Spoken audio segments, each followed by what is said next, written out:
Era la mujer del enemigo, pero su hijo estaba muriendo de hambre, y ella le dio lo único que tenía. Había pueblos en el norte donde la frontera entre la civilización y el desierto no era una línea en ningún mapa, sino una sensación física, algo que se sentía en la piel al salir por la puerta al amanecer y enfrentarse al horizonte sin fin. En esos pueblos, el miedo no era un estado de excepción sino el aire mismo que se respiraba. Miedo a la sequía, miedo al invierno largo, miedo a los que venían del desierto en silencio y desaparecían igual. En uno de esos pueblos vivía Consuelo Vargas, y lo que le ocurrió en el tercer año de su matrimonio no tiene solución sencilla todavía hoy, décadas después, cuando los ancianos la recuerdan con una mezcla de admiración y de incomodidad que no han terminado de resolver.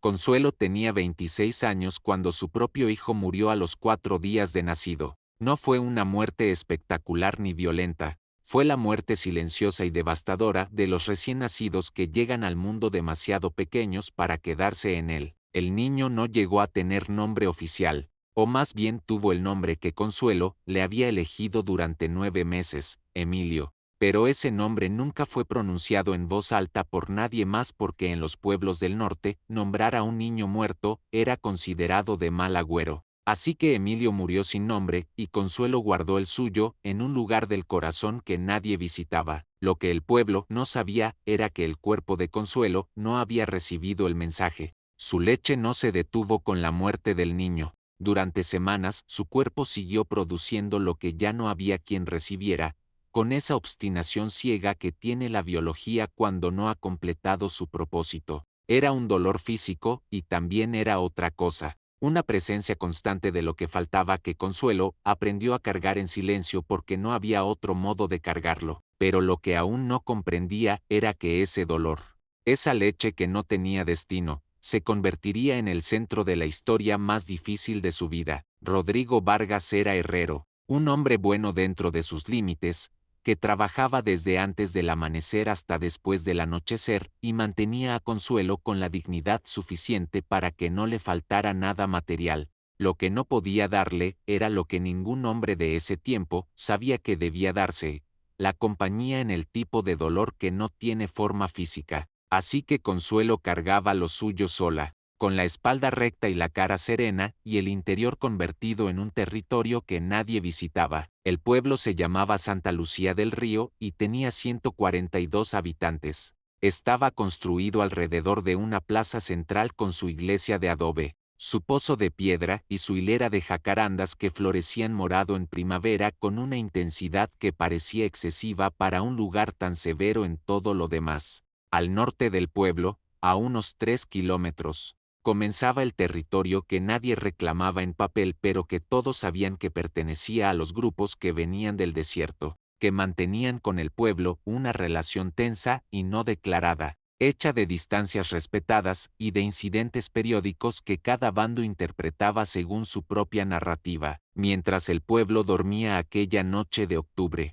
algo se movía en el límite entre el desierto y las primeras casas. La noche en que Maca llegó al pueblo fue la noche más fría del año hasta ese momento. Un frío seco y penetrante que venía del norte cargado de polvo y que hacía crujir las vigas de los techos. Consuelo estaba despierta porque el frío le impedía dormir, y porque había aprendido que las noches sin sueño eran más llevaderas si las pasaba tejiendo junto al rescoldo de la hornilla. Escuchó los perros primero. No ladraban con el ladrido furioso de cuando había un intruso, sino con algo diferente, más bajo y más nervioso. Luego, escuchó los golpes en la puerta. 3 golpes, secos, con una insistencia que no admitía ignorarse. Consuelo se quedó quieta durante un momento. Rodrigo dormía en el cuarto del fondo con el sueño pesado de quien ha trabajado con los brazos todo el día. Los golpes se repitieron, esta vez con algo diferente en el ritmo, algo que en su cuerpo se registró no como amenaza, sino como necesidad,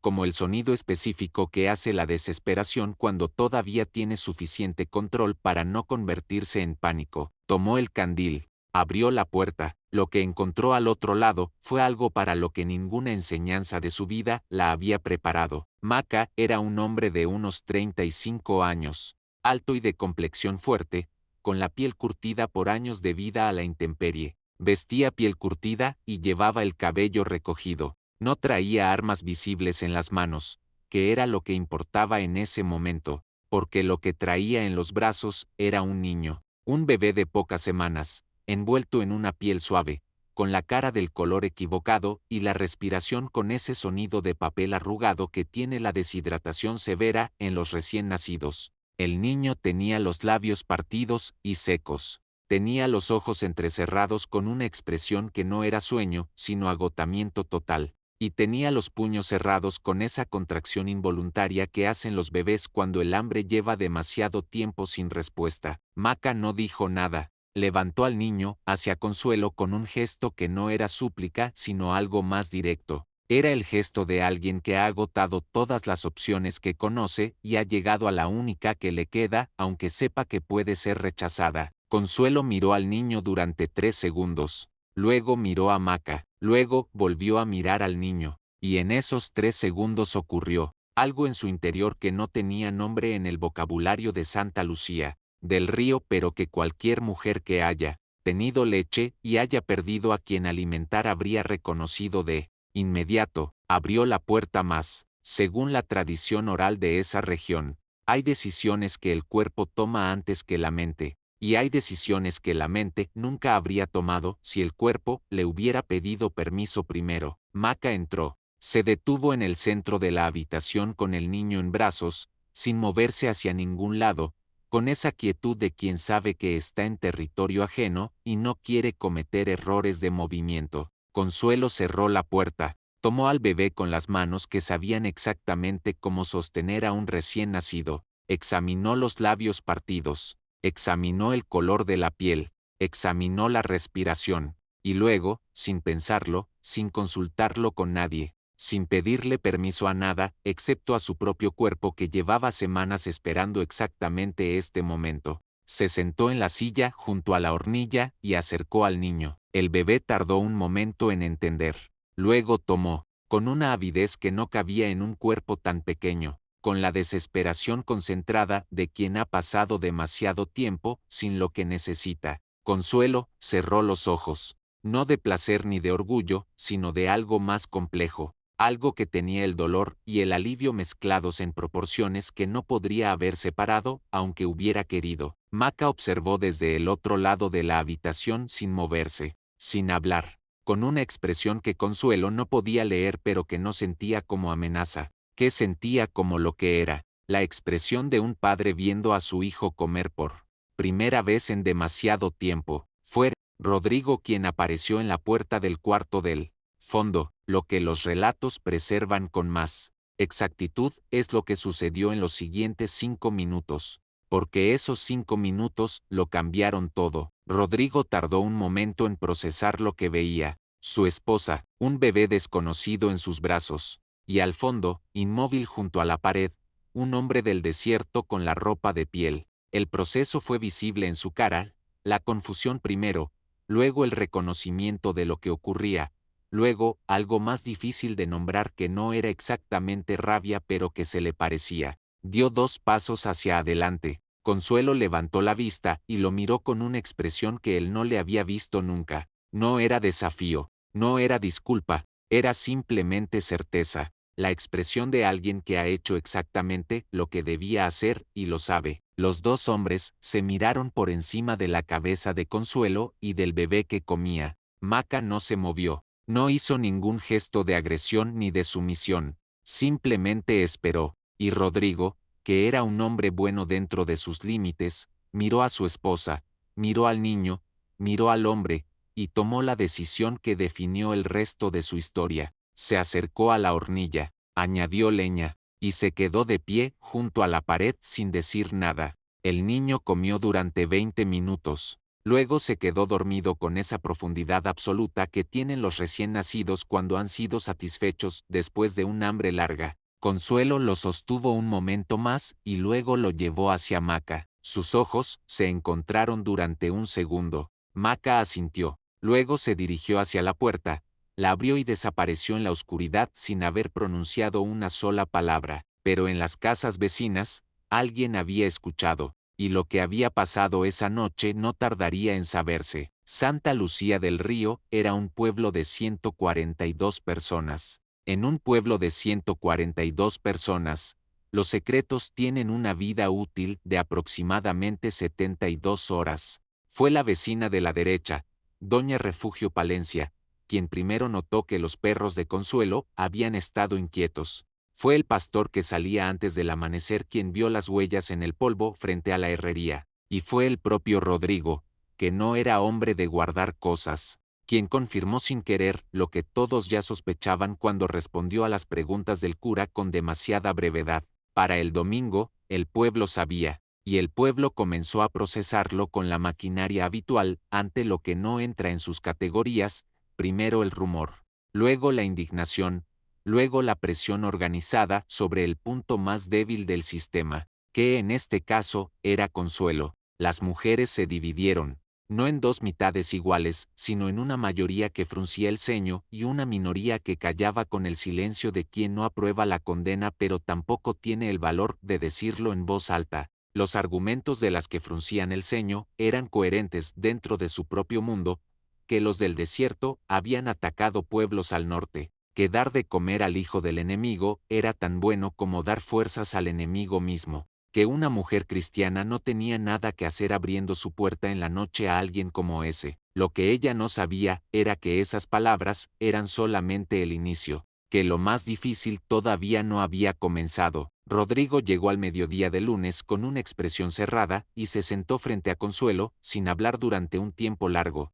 Luego, le preguntó por qué, no con rabia, al menos no todavía, con esa confusión genuina de quien necesita entender algo que supera sus herramientas de comprensión. Consuelo, respondió con la verdad. Le dijo que el niño se estaba muriendo, que ella tenía lo que el niño necesitaba, que no había habido tiempo para ningún otro razonamiento porque el cuerpo no espera a que la mente termine sus deliberaciones. Rodrigo escuchó. Luego dijo que entendía pero que lo que había hecho tenía consecuencias que iban más allá de lo que ella había calculado, que el pueblo hablaba, que los hombres del consejo habían mandado a buscarlo. Consuelo escuchó todo eso y dijo algo que Rodrigo no esperaba, que si volviera a ocurrir, haría lo mismo. Rodrigo se quedó en silencio durante un tiempo que a Consuelo le pareció muy largo. Luego se levantó, tomó su delantal de trabajo y volvió a la herrería. Era su manera de procesar, con el hierro y el fuego y el martillo, con el ruido que llenaba el espacio donde las palabras no alcanzaban. No era un hombre que supiera habitar la ambigüedad, pero tampoco era un hombre capaz de prohibir algo que en el fondo de su conciencia reconocía como justo aunque no supiera nombrarlo así. La tradición prohibía lo que estaba por suceder. Pero Maca regresó la noche siguiente, y la siguiente, y la siguiente. No venía en grupo, venía solo, siempre después de que el pueblo estuviera dormido, con el niño en brazos y esa misma quietud de quien sabe exactamente cuánto espacio puede ocupar en territorio ajeno. Consuelo le abría la puerta, sin dudar ya, con la naturalidad de quien ha tomado una decisión y no necesita revisarla cada vez. El bebé comía. Maca esperaba de pie junto a la pared.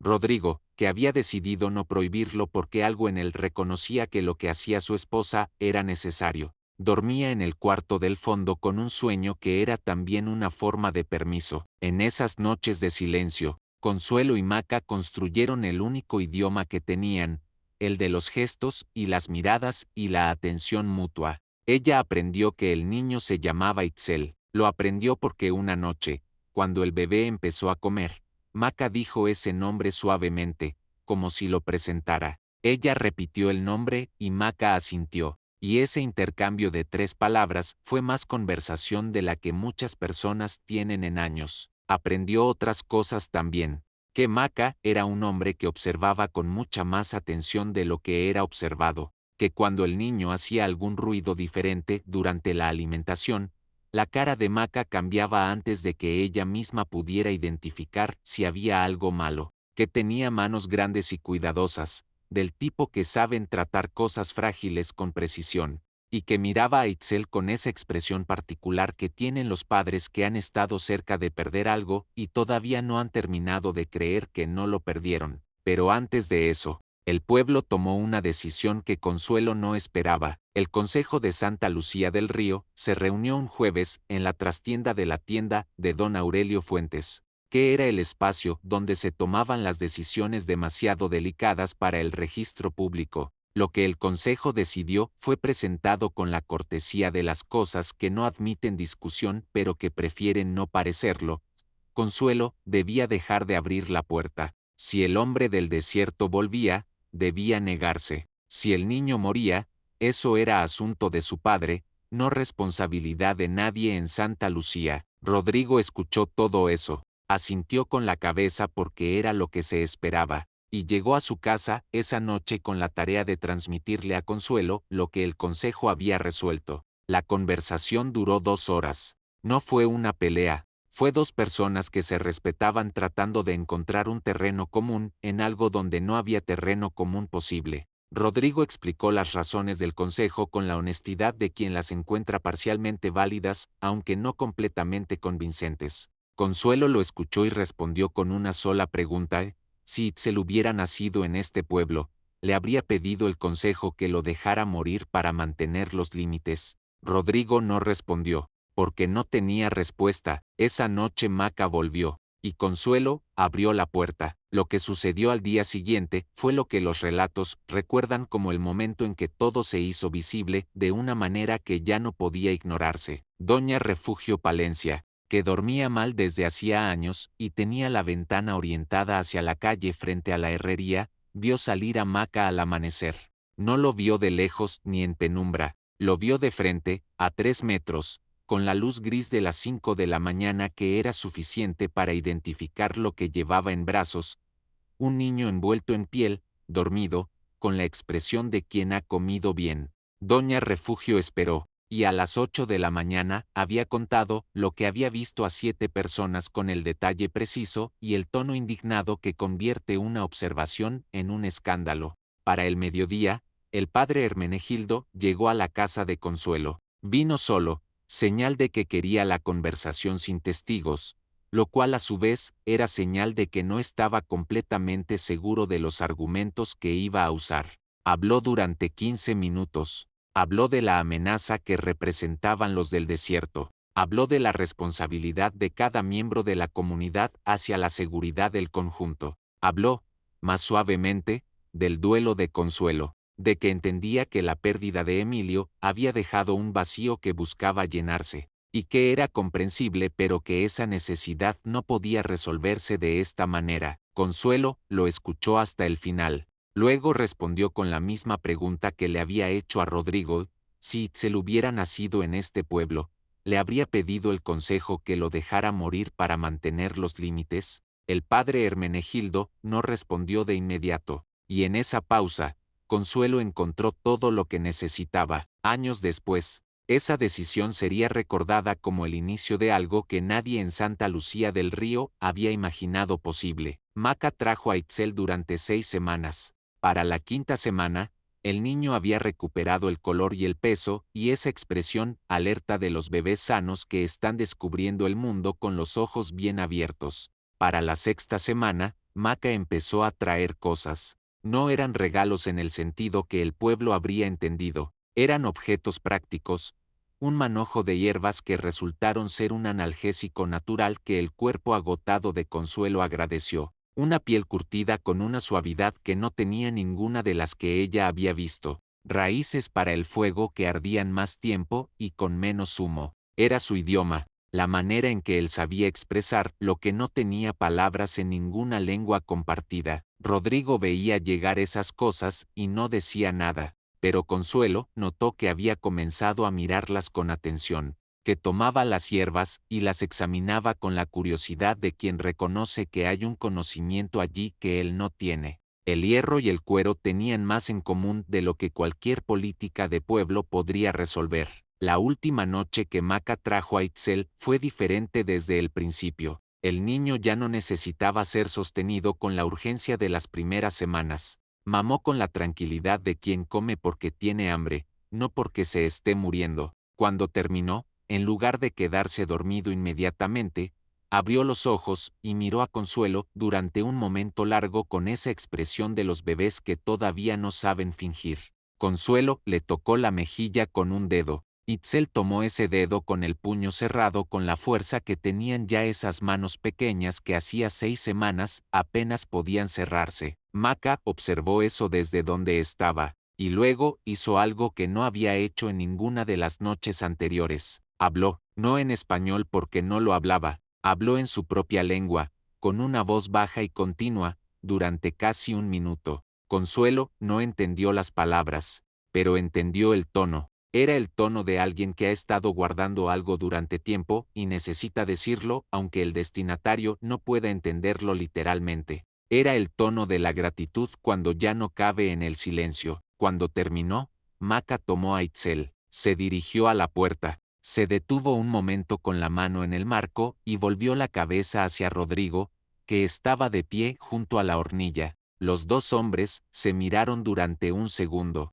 Luego Maca asintió, una vez, con una lentitud deliberada que no era sumisión sino reconocimiento. Y Rodrigo, después de un momento, asintió también. Maca salió. La puerta se cerró. Lo que los relatos que sobreviven no olvidaron fue lo que ocurrió 3 semanas después. Un grupo de hombres del pueblo se presentó en la herrería de Rodrigo con la determinación de los que han esperado suficiente y han decidido que ya es tiempo de actuar. Venían a exigirle que pusiera orden en su casa, que Consuelo dejara de ser el tema del pueblo, que si no podía controlar a su propia esposa, entonces quizás no era el tipo de hombre que Santa Lucía del Río necesitaba en su comunidad. Rodrigo los escuchó desde el otro lado del yunque con las manos todavía en el hierro que estaba trabajando. Cuando terminaron, dejó el martillo, se quitó el delantal, y dijo, con la calma de quien ha tenido semanas para decidir lo que va a decir cuando llegue este momento, que su esposa había hecho algo que ninguno de los hombres que estaban frente a él habría tenido el valor de hacer, que había mantenido vivo a un niño que de otra manera habría muerto, y que si eso era el tipo de comportamiento que el pueblo quería corregir, entonces tenían un problema más profundo que el que creían estar resolviendo. Los hombres se miraron entre sí. No esperaban eso de Rodrigo. Habían esperado incomodidad, disculpas, la rendición de un hombre presionado por su comunidad. Uno de ellos dijo que Rodrigo no entendía las implicaciones de lo que estaba defendiendo. Rodrigo respondió que las entendía perfectamente y que precisamente por eso estaba diciéndolo. Los hombres se fueron sin haber conseguido lo que venían a conseguir.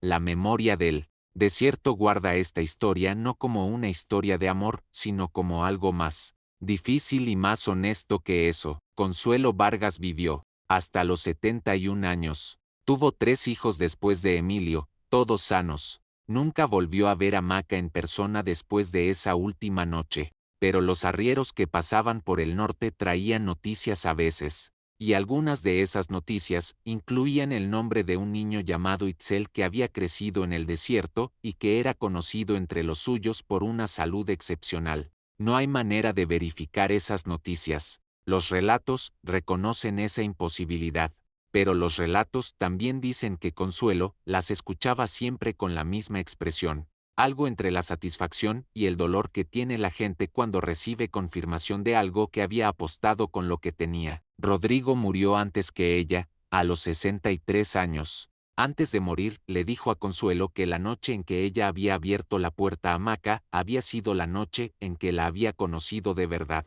que antes de esa noche la quería, que después de esa noche la respetaba, y que la diferencia entre las dos cosas era más grande de lo que había entendido cuando era joven. El padre Hermenegildo, que sobrevivió a ambos, incluyó en el sermón del funeral de Consuelo una referencia que el pueblo tardó en identificar pero que él dijo con plena conciencia. Habló de las personas que tienen la capacidad de ver la humanidad donde otros solamente ven la categoría, y de que esa capacidad, aunque inconveniente y aunque desordenada y aunque imposible de encuadrar en ninguna política de ningún consejo de ningún pueblo, era probablemente lo más cercano a lo sagrado que un ser humano podía practicar en su vida cotidiana. Nadie en el pueblo dijo nada, algunos asintieron, otros miraron al suelo, Y el silencio que siguió fue el tipo de silencio que no es vacío, sino que está lleno de todo lo que una comunidad sabe sobre sí misma, y no termina de atreverse a decir en voz alta.